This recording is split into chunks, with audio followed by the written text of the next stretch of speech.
Welcome to the 2021 APANC session on the power of public engagement, how equitable engagement is steering policy debates.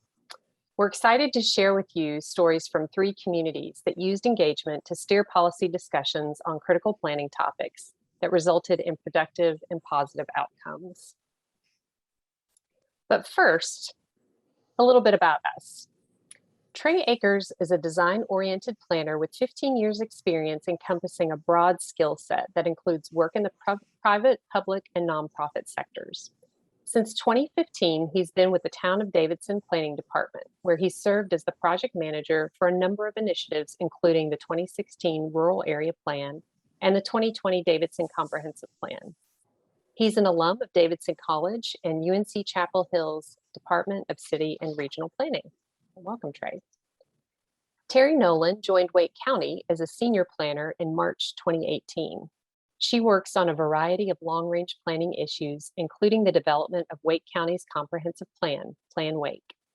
Prior to joining Wake County, Terry worked for the city of Janesville, Wisconsin for 9 years as an associate planner, where she was involved in projects related to transportation, downtown revitalization, brownfield redevelopment, environmental sustainability, and public health. She's an alum of the University of Wisconsin-Green Bay and the University of Wisconsin-Madison. I'm Leanne King, Director in Clarion's Chapel Hill office. I lead the East Coast planning practice and was fortunate to work with these two to develop the engagement strategies and public engagement plans that we'll discuss today. And first, we're going to start in Davidson. Thank you for the introduction, Leanne. And first, let me get myself on spotlight here. So again, thank you for the introduction. As Leanne said, I'm Trey Akers with the Town of Davidson, North Carolina. I'm a senior planner. And today I have the privilege of sharing about the Town of Davidson Comprehensive Plan. The plan was an 18-month engagement effort built upon the foundation of intentional public engagement, inclusivity, and transparency. And it came at a critical point in our town's history, a time when we were having somewhat of an identity crisis, a very public and at times a caustic crisis. But I am proud to say that the plan helped us to come together as a community in ways that we used to, and to realize that we had more of a shared vision for our future than our public discourse at the time suggested.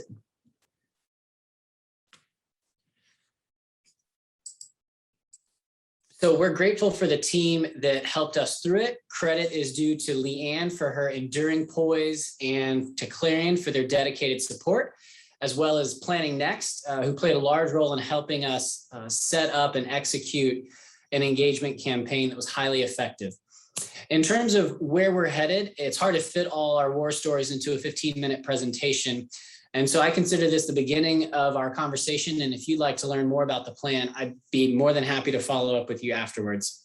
Today, I will touch on what we set out to achieve. I'll describe our Energizer Bunny-like engagement efforts that had us going all around town. And I'll touch on some of the biggest wins as well as critical lessons that we learned along the way.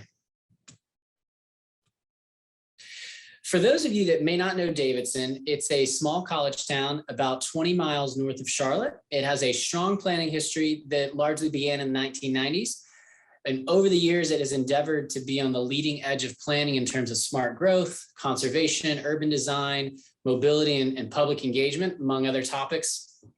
And when the planning effort kicked off in 2018, however, we found that a lot of those previous efforts were being called into question, or dismissed, or even thoughtlessly disparaged, often by persons that had not lived in town very long and not participated in our previous planning processes. And so as we began the process, we faced that challenge, but we also faced the challenge of reaching and soliciting meaningful involvement from underrepresented groups, especially the systemically oppressed residents of West Davidson, largely Black population, the present but otherwise occupied college students who are actually counted in our town's census figures, and also groups newer to towns such as Latinos. We also realized that we were weak in using data to understand our community and as the basis for decision making, and so we set out to change that through this process as well. As you can probably tell from the previous slide, designing an inclusive process was paramount, and we sought to reach not only underrepresented groups, but also to include varying perspectives, including those voices who had previously criticized our planning efforts. So we set out to take the pulse of our community in qualitative, but also quantitative ways, using data to lay the foundation for our community discussions and policy formations. And then all along the way, we laid out clear steps for what we were doing and how community input got us to where we are and moved us along through the process. So for our first task, we devised a list of stakeholders and highlighted each's role. And throughout the process, we showed this diagram that you see on the screen at the start of the presentation, highlighting the group that we were speaking to in orange so that each audience understood where they fit in. And so for our second task, we formed a plan advisory group and a publicity and outreach committee. The plan advisory group, which is also known as the PAG, served as the plan's official steering committee. It included an application process, and members were then selected by staff and 3 of our 6 elected officials, 2 of whom were actually ex officio members of the PAG, and 1 of whom was the mayor.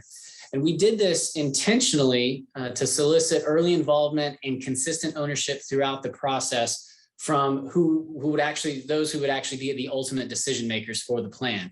And in fact, one of the officials that participated on the PAG was planning's biggest critic. So by design, the PAG reflected not only our community's overall adult demographics, but it also included a range of viewpoints. The Publicity and Outreach Committee, or that we call the POC, likewise included an application process. And we didn't have as many direct applications for this, but we ended up offering spots on this committee to a number of people who were not accepted for the PAG, and they gladly accepted and participated in this group. The POC assisted staff and Clarion and Planning Next in devising a public engagement strategy. They had no shortage of energy and creative ideas, and they served as ambassadors for the planning process. And this built support amongst community stakeholders early on, and also enabled us as staff to demonstrate this was truly a community-driven process as opposed to just a staff-led effort. So throughout the process, we employed a variety of means to collect stakeholders' input and confirm that we were on the right track. In phase 1, we assessed how people felt about our current planning principles through in-person as well as online surveys. And I'll talk more about the actual engagement in a few slides, but I do want to note here that we used a variety of means to collect data. We used hard copy surveys, display boards with stickers and ranking of our planning principles. We also used an online survey platform accessed by scanning a Q code on the business cards that we distributed. And meanwhile, Clarion assembled a community snapshot report of various data points about who we were, demographics, land use, economic indicators, other things. And this report provided a fact-based foundation for our community discussions, and we distributed it widely throughout town. In phase 2, we hosted a community-wide workshop called Conversations on What's Next, and at which we used live polling via smartphones and a real-time display screen that reported results there to participants. And then later on in phase 2, we hosted a multi-day series of events where we collected feedback on display boards and through written responses. So combining all those events together, we gathered over 13,000 pieces of input, which was roughly the population of our town at that time. And it's important to understand that we made extensive use of exit surveys to check the demographics of our respondents and confirmed that they believed we were listening and that we were hearing what they said accurately. And online, this was handled through Google Analytics. For hard copy that were submitted, we actually just logged that information into Google Analytics on the back end. But we're particularly proud of the data on the right side of the screen, which Planning Next, who has done a lot of public engagement, indicated to us that even for a highly engaged community such as ours, these response rates were off the charts. And we're proud because we knew that through the exit surveys, we were capturing all the voices in our community, including those that had disparaged the planning process in previous months and years. And we were being told that we were capturing their feedback accurately. And so that was very important to us. So that level of confidence in our data and our community support enabled us to move through the phases in a predictable and clear fashion. We made great efforts to show the community where we were at each point in the process. And at the start of each phase, we shared how the data received in the previous phase or phases had informed how we got there. And so because so many people had participated early on, they understood and then saw the progress being made throughout these different checkpoints. So we moved from testing the community support for the current planning principles to then testing different policy options through live polling and mapping exercises, and then on to actually drafting the plan based on responses from each phase. So to dig a little deeper, on the right side of the screen are a few of the sample exercises and questions we asked during each phase. For phase one, we began by checking the pulse of the community by gauging the extent to which they supported our existing planning principles and how well they thought we'd implemented them as a community. The top right image illustrates this principle, with the navy bar indicating support for the principle and the orange bar indicating how effective respondents thought we'd been in implementing it. And this exercise showed us that the community really believed in our current planning principles, but they desired more effective implementation of them. So for phase two, we asked more specific questions about what vision people had for Davidson, and this enabled us to build consensus around whether growth was appropriate, and if so, what types of growth were okay and what character and form it should take. The middle question, the middle slide you see on the screen speaks to this, and this was used in our smartphone polling at the conversation workshop. It showed that the majority of respondents were comfortable with some level of growth, and that closing off our community, which a vocal minority favored, was actually not believed by most people to be a viable option. And to me, that marked a turning point in our public process and where we started heading with the plan and the policy recommendations. For later in phase two, we turned to mapping and photo reference surveys to get a more definitive sense of what people wanted to see. And I really like the comment card that Clarion put together. It's in the bottom right corner of the screen. It asked folks to tell us what needs to change, what needs to stay the same, or to be replicated to enact their vision. And so at the end of each phase, before we move to the next step in each process, we'd recap what we heard in the previous phase or phases and explain how we got to that point and then how we intended to move forward. So not only did the transparency build trust, but early on, we built great momentum by going out and listening to folks, effectively going on a listening tour in our community. And I explained the aim of our engagement earlier, but it was not just the ends, but the means that set this planning effort apart from our previous planning efforts. And you can see on the right side of the screen, kind of a funny way of explaining it, but the point is that we understood that the community needed to feel ownership of this plan from the ground up. And at the start, we studied other communities' approaches, including APA award-winning plans such as Plano Tomorrow, and we also studied the Austin Strategic Mobility Plan. And this led us to conclude that a decentralized approach to engagement was right for our community at this time. So rather than asking folks to come to us, we went out to them. And I mean, we went everywhere. We had a traveling box of supplies that lived in the public information officer's car. And she and I, along with other planning staff, other town hall staff from other departments, pounded the pavement for 2 straight months, event after event after event, distributing business cards, linking people to the survey, or getting folks to complete the surveys in person on site at these events. And we literally handed out thousands of business cards everywhere from the farmers market to college athletic events to new grand park openings and to people standing in line at the college's holiday gala, annual holiday gala. We just showed up and started handing out business cards. And we got a really good response rate as a result of that. A lot of these ideas came from our publicity and outreach committee. And as you can see by the Santa image in the middle of the screen, they even joined us in promoting the cause of the plan. And those 4 volunteers in particular, they walked 3 miles in the local holiday parade in 50 degrees and rain in early December to get the word out about the plan. And that was all their idea. That was not originally part of the public engagement strategy, but those people just took to it and went for it, brought their kids along for the ride as well.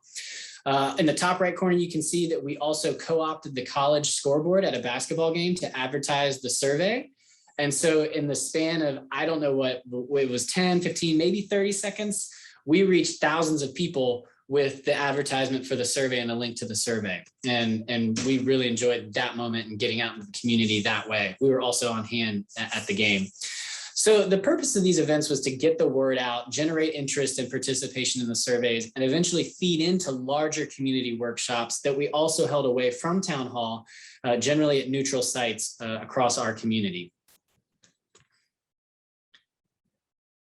So as you saw on the previous slide, branding proved indispensable to spreading the word and driving participation in the process.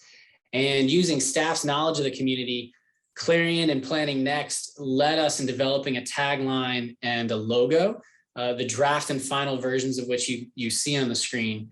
And you can even, if you can see me, you can see the branding all behind me here as well. We saturated our community so thoroughly through presence at all these events and branding at these events, and through branding and flyers at local businesses, restaurants, that people routinely came up to us and said, I just saw you all 2 nights ago, or I saw a business card in the restaurant and I picked it up and I took it home and I gave it to my family, and you got 6 surveys because of that. So we really had a strong presence, particularly early on in the community. And a lot of that owes to our partnership with the public information officer for our town. She served as the liaison to the Publicity and Outreach Committee, and she tirelessly, and I mean tirelessly, used her energy and enthusiasm to set up events, generate branding materials, and do countless other tasks to move this public engagement campaign forward. So in terms of what worked, we successfully demonstrated to stakeholders that this was an iterative process that built upon itself, with each stage informing the next. And we more or less asked permission of the Plan Advisory Group, that steering committee, to move from each stage to the next. And that helped to bolster the very real sense that this was a community-driven process. And the process diagram I showed you all earlier was a helpful tool in illustrating our progress along the way. So I believe another important success was the way in which we repeatedly re-engaged underrepresented groups. And as I touched on earlier, because we used exit surveys extensively, including real-time Google Analytics, we could tell who we were missing, and we could often tell before the survey period closed or before the workshop had ended. And so, we would then double down on our efforts, literally going to hang out at the campus coffee shop and distributing business cards when we weren't reaching college kids. We visited apartment complexes with high Latino concentrations and conducted interviews in Spanish with our public information officer, and offered $20 Harris Teeter gift cards for completing a survey at that point in time. We also hosted an additional event at a local church with a high minority population, when the event we'd hosted targeting that audience months before had drawn little participation. And so through this extra effort, we were able to ensure that our response and our participation rates at each stage of the process more or less matched our town's demographic profile in terms of identity, income, and age. And this in turn helped us to build support for the plan as a consensus vision representing all swaths of our community.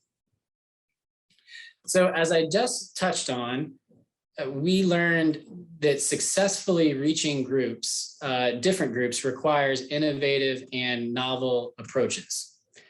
And sometimes, that came down to just picking the right place. And one event that we hosted, in fact, included weeks of advertising and on-site babysitters, translators, and food.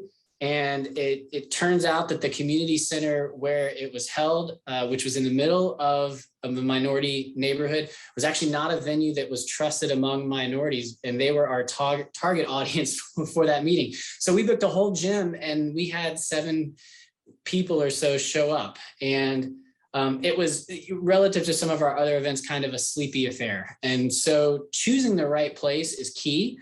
In college, I was involved in an organization that placed college volunteers as mentors in local high schools. And part of that program was weekly high energy gatherings. And in part, to create that energy, finding the right venue was important. It needed to be a place where people felt welcome, a place that wasn't too big, depending on the size of the group expected, and that could serve as a backdrop for forming these mentoring relationships. The mantra that we joked that we had heard somewhere along the way was that if you expected 4 people to come to your meeting, then you needed to meet in a phone booth. There's no room to hide, you get to know each other, and you very quickly build rapport and memories. And we really, throughout the engagement process, calibrated our level of energy, what the audience needed, depending on whether or not we were at the farmer's market, where folks really wanted to come to us rather than us go to them, versus college athletic events, where there's a lot of energy. People were much more comfortable with you coming up to them in those environments. And so I just think it's a good rule of thumb to kind of think about, what size venue do you need? What's the right way to approach people in that venue? And to the extent that you can, line that up to meet those goals.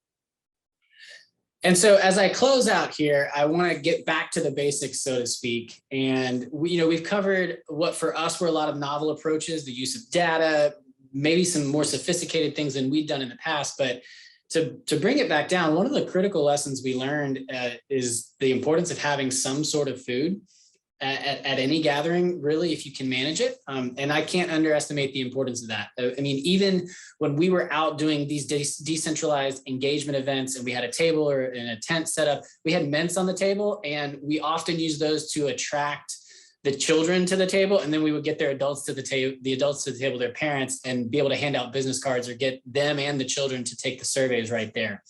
And so even if it's just a beverage or fruit or nuts, a little bit goes a long way. For early morning meetings, we often had juice and coffee, fruit and bagels, some light stuff. Midday, afternoon events, maybe cheese and fruit. And then for evening events, particularly those where we wanted to target underrepresented groups and really get them to come out, we offered dinner. We offered sandwich platters, other cheese and fruit platters, et cetera, to get them out to the meetings and then to be able to get their meaningful involvement in the process.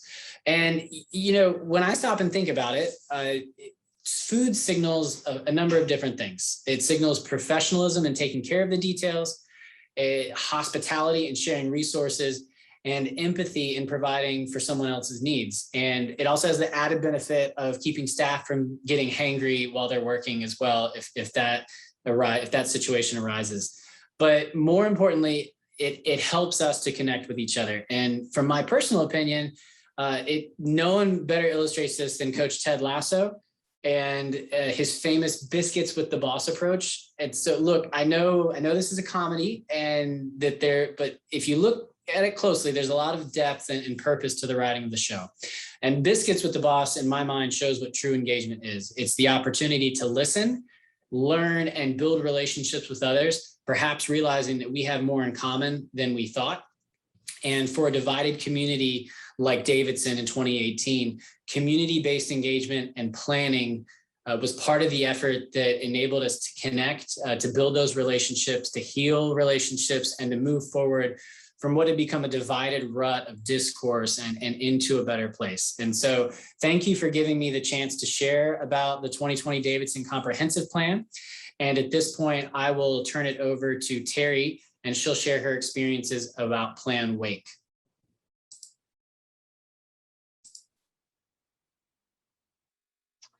Thank you, Trey.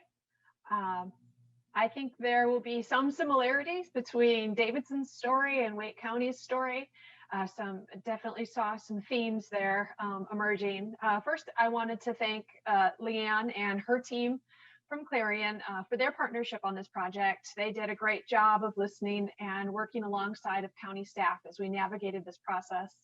And thank you to Leanne for this opportunity to share Wake County's story. I'll start with a little history. Wake County's previous land use plan dated back to the 1990s. And while many of the concepts in that plan were good and are still valid today, the county lacked the tools to implement the goals and concepts. We needed to build support among diverse groups and needed support from the municipalities in order to overcome barriers to implementation. Wake County has completed some excellent plans in the last few years. Next slide. Cooperative, detailed plans that address the issues facing our rapidly growing county. Plan Wake was not intended to revisit those plans, but to pull them together with a clear vision. The team designed an 18-month process. COVID hit about 3/4 of the way in, so it ended up taking closer to 2 years. But our process was intended to have each phase build off the previous one, with resident responses driving the direction of the plan. So for our first phase, our pre-launch, during that phase, the team set up roles and responsibilities. Next slide, please. For the county staff and consultants, and organized the advisory board that would oversee the project. It was during this time when our staff began reaching out to people who are trusted members of historically underrepresented communities. That helped us understand how to engage with individuals in inclusive spaces and in meaningful ways. Next slide. The pre-launch phase was also the time to get our project set up with the logo, branding, project website, and merchandise for our events. The county communications staff were vital in designing the brand and supporting materials. I have to point out, our very talented graphic designer developed the coloring page you see here. It was colored by a child at one of our events. And well, we ended up posting a lot of these pages that were completed by kids to our social media as part of promoting our surveys and our project. So the next phase of our project was Reflect on Wake. And the goal of Reflect on Wake was to engage residents about preferences and priorities through a survey and planning exercises to talk about growth and issues. The team tabled at public events, large and small, met with small stakeholder groups for hands-on planning exercises, and had in-depth discussion. Next slide, please. We also went to where the people were, if they were willing to host us. This picture here is from the monthly meeting of the Vietnamese American Senior Club of Raleigh, North Carolina, and nearby cities. Members of this group translated our survey into Vietnamese prior to the meeting for members to complete during the meeting. In addition to the first survey being in Vietnamese, all 3 of our surveys were translated into Spanish. And honestly, we struggled to make them understandable. We ended up working with a community group to help craft questions that were meaningful to people. I can't emphasize how important it was to engage with people in the community to create a survey instrument that could provide for meaningful engagement in our process. Next slide, please. And it's great to have an engagement plan, but it also needs to be adaptable. Public input that we used for surveys 1 and 2 allowed us to analyze results as we were getting them, and then we were able to target underrepresented areas of the county, as well as demographics where we wanted more engagement. So we made additional efforts to reach the 18 to 24-year-old population with some success, although they remained elusive. We ended up changing the way we did our surveys. We had set up tablets for people to take the survey electronically at events, but we found that people preferred a good old-fashioned piece of paper. It required resources on our end to manually input those filled out surveys, but we got much better response rates. And lastly, we changed up the Plan Wake branded merchandise because apparently no one wants pencils except for teachers. So there were 4 main themes that emerged from phase 1 Reflect on Wake outreach. That significant change is needed to plan for growth, that it is important to protect open space and natural areas, that new growth should be directed towards towns, and residents said that they wanted more walkable environments. These priorities framed how we asked the next set of questions and the exercises, and how we talked about choices and trade-offs. So the next phase of the project was Envision Wake, and it built on the responses from the previous phase, as I mentioned. So we listened to the feedback from phase 1 that the survey was too long. And so we designed survey number 2 to be shorter and quick to complete in order to better fit the in-person nature of our outreach. So instead of having one long survey, we developed 6 surveys around these main topic areas. So each of the 6 surveys, next slide, please. Each of the 6 surveys asked about policy direction and trade-offs, like this example here on fostering our prosperity topic. Each of the surveys was about 1 page, and it included relevant information about the topic. For example, the prosperity survey had information about income and poverty in Wake County, as well as some of the results from survey number 1 about housing affordability. We wanted to give people some context as to why we were asking those questions, as well as we wanted to acknowledge that we were listening. Next slide, please. The plan began to shape into 3 major elements after these 2 phases of engagement. Vision outcomes that guide our decision-making, a growth framework map that identifies the areas we intend to grow and the character of those areas, and metrics to measure how we are doing in achieving our vision. Next slide. So the third and final survey needed to measure the level of support for the vision, strategies, and policies that were coming out of our process. People said significant change was needed, and we were seeing support for specific strategies, but we needed to be able to show results. We needed enough input to pave the way for successful implementation. Next slide. The survey here was set up to walk people through the vision and concepts, starting with scenarios for how to deal with growth. This tab measured the level of support for directing growth to existing municipalities. This set of questions built off the input from previous rounds in which residents expressed concern about the rapid loss of open space, as well as planning exercises where people had to assign where the new growth should go and what areas of the county should be protected.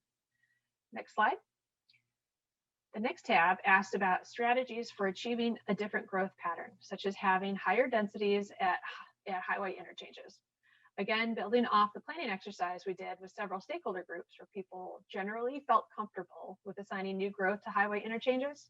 The results of this last survey confirmed that direction. And next slide. The last tab asked, on a scale of 1 to 5, about support for policy ideas. The results showed the majority of people supported the policy recommendations. Next slide. In total, the effort gathered nearly 150,000 community survey inputs and comments included in over 9,000 surveys. Project team members engaged residents at over 100 public events and over 55 stakeholder meetings. Lessons learned.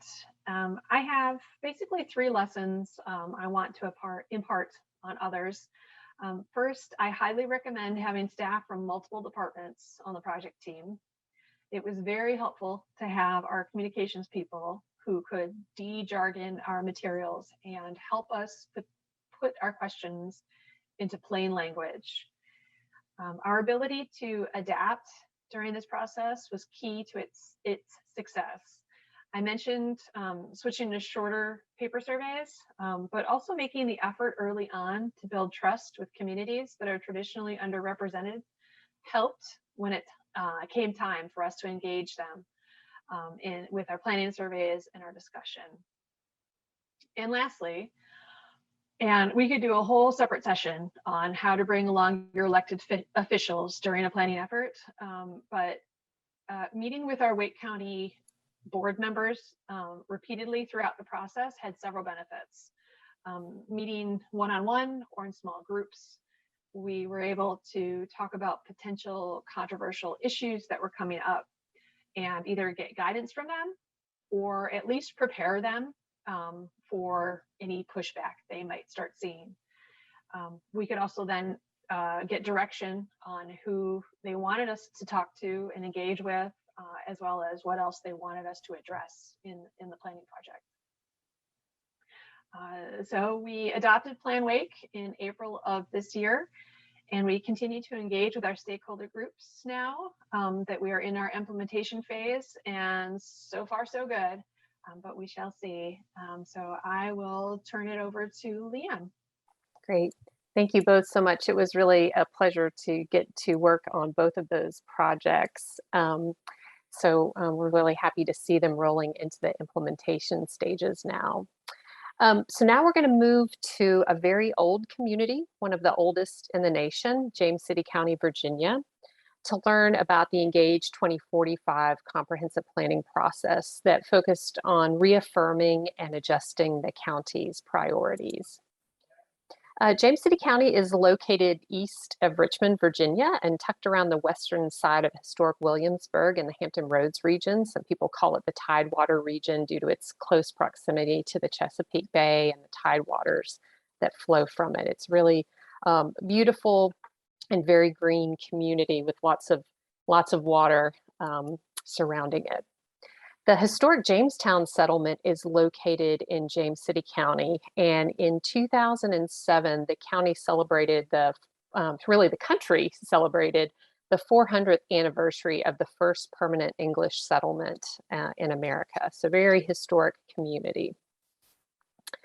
Per the Commonwealth of Virginia, James City County updates its comprehensive plan every 5 years, and it has a long and successful planning heritage and has done very well to guide growth through a primary services area to protect its rural, historic, environmental, and scenic resources.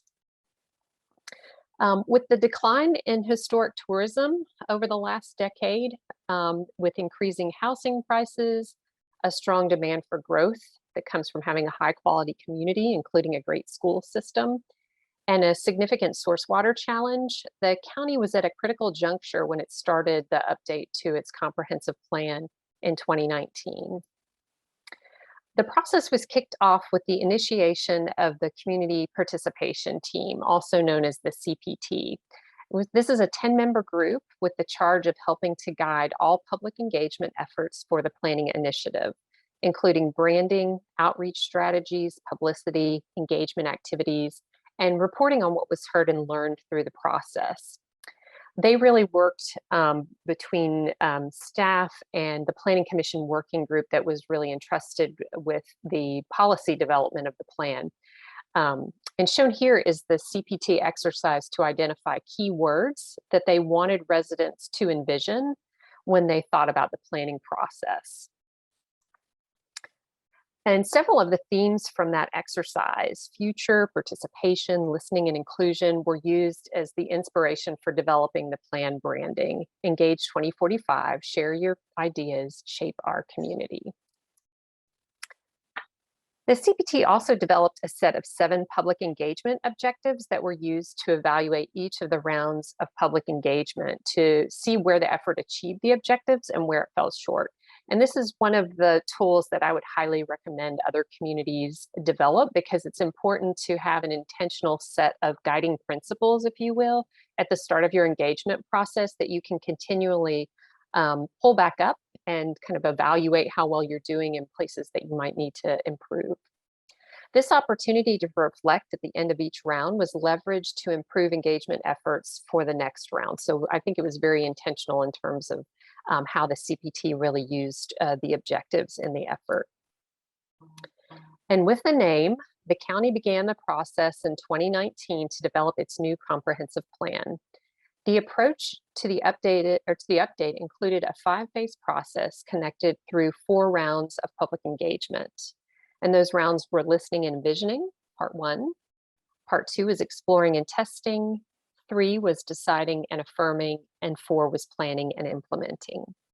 And each of those rounds was kicked off with the production of a short video that identified the objectives for the phase and how it connected to prior phases, a publicity effort to spread the word on the engagement activities, podcast interviews through the county's podcast station, earned media through radio and local newspapers, social media posts, and many, many CPT meetings. I believe at the end of the project, they had over 30 meetings. They met 30 times during the process to develop the specific approach and activities to get answers to critical policy questions. And it really helped that 3 of the CPT members also served on the Planning Commission working group that served as the steering committee for the effort. So that created kind of a liaison linkage between the 2 groups.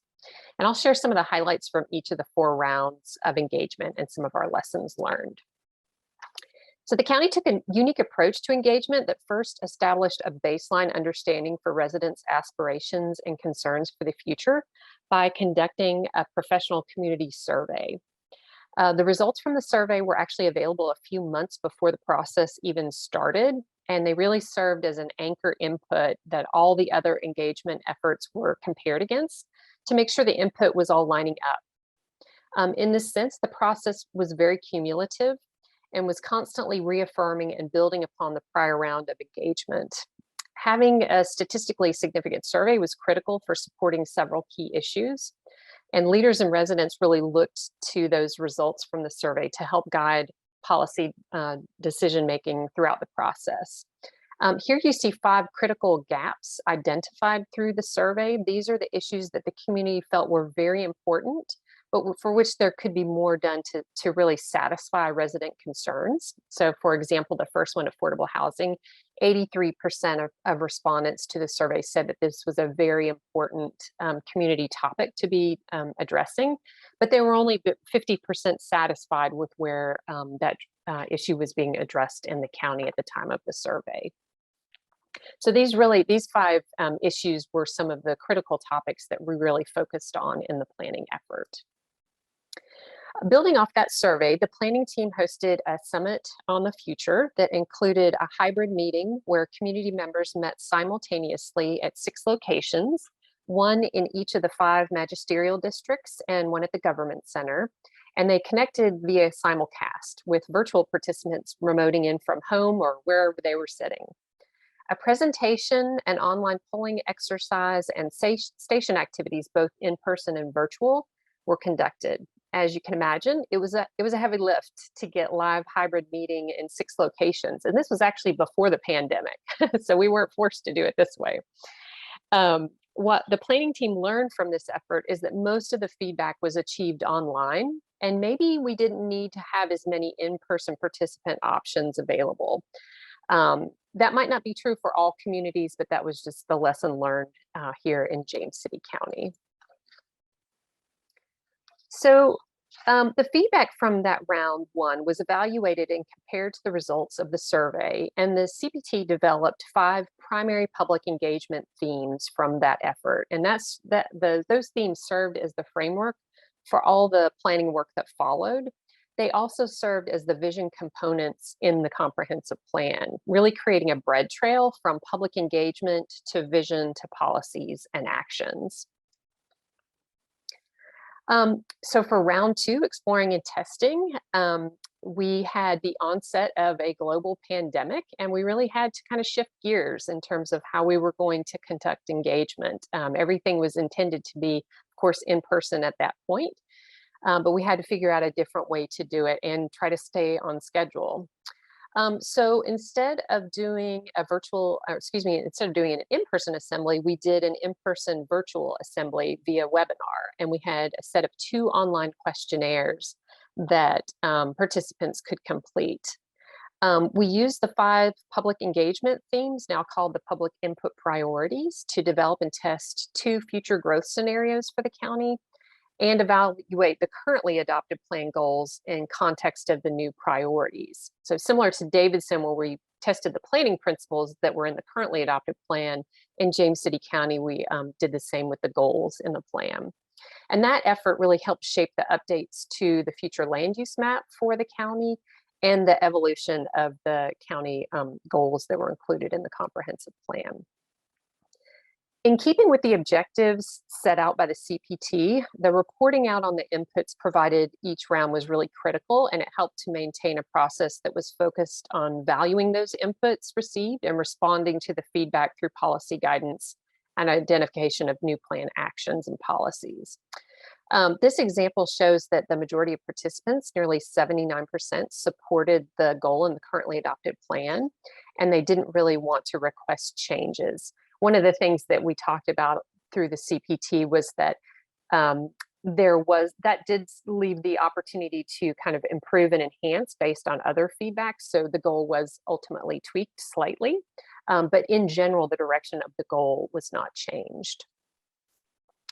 In round 3, the CPT and the planning team hosted a series of 4 virtual community chats to walk residents through 3 questionnaire activities: the policies and actions questionnaire, the character design guidelines questionnaire, and the future land use map questionnaire. These instruments focused on identifying the specific actions and tools that would be supported by the community to achieve the 5 vision priorities. The examples shown here are on the left are the results from a visual preference survey, this one focusing on design options for neighborhood commercial. The particular character of development was really important to this community, and the visual preference survey got fairly fine-grained in terms of trying to understand exactly what it was that people wanted to see in their communities. That was very important. And then the second question on the right focuses on identifying the appropriate locations for new workforce housing in the county. This was part of the policies and actions questionnaire.